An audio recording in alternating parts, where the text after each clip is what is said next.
invisible king. In the jungle of Maluba, there lived a fly called Mozzie. Mozzie could roar like a lion. He discovered this special ability while still very young.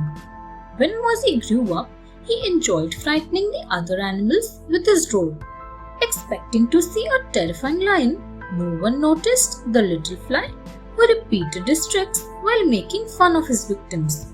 Mozzie kept saying, "You will never see me. I am Leon, the fastest and strongest creature in the jungle." Finally, terrified, all the animals ended up accepting Leon as the invisible king of the Maluba jungle. One day, there came Tuga Tuga, a slightly crazy tortoise. He also heard the invisible lion's roars and threats. Tuga Tuga said, "Ha ha ha, a ghost king. Let us dance, invisible king." Mozzie was offended and he rushed towards Tuga Tuga. All the animals saw Mozzie, the fly, rushing. And then all of them started laughing at the invisible Leon.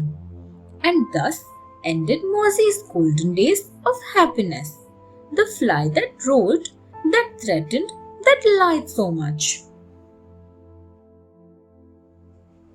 The Wolf and the Lamb. Once an elephant and a lamb were good friends.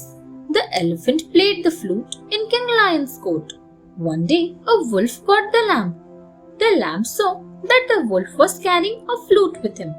So he said, "I know you are going to eat me. But before you eat me, I would like to hear you play the flute. I have heard that you can play the flute better than anyone else, even better than the elephant." The wolf was so pleased at this that he took out his flute and began to play. When he was done, the lamb insisted on him playing once more. The lamb prompted the wolf and the wolf played again. The lamb's friend, the elephant, heard the sound. The moment he heard the sound, he rushed towards it. And he saw that the wolf had caught the lamb. The elephant gave a nice bashing to the wolf and saved his friend, the lamb. The wolf ran away as quickly as possible. The Boastful Crow. A flock of geese flew down to a beach where a crow was hopping around. The crow watched them with disgust. "How gracelessly you fly," he said to the geese. "All you know is how to flap your wings. Let us have a flying competition." One of the geese took up the challenge. The crow performed a variety of acrobatic acts in the air and flew down, cawing triumphantly. Now it was the goose's turn. He launched himself into the air and began flying over the sea. The crow flew after him, mocking him about his manner of flying.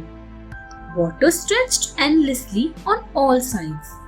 Eventually, the crow became so tired that he found it hard to stay in the air.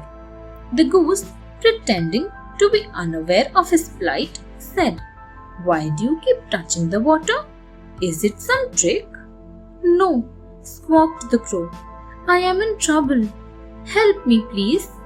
The goose took pity on him and with the crow on his shoulders flew back to the shore.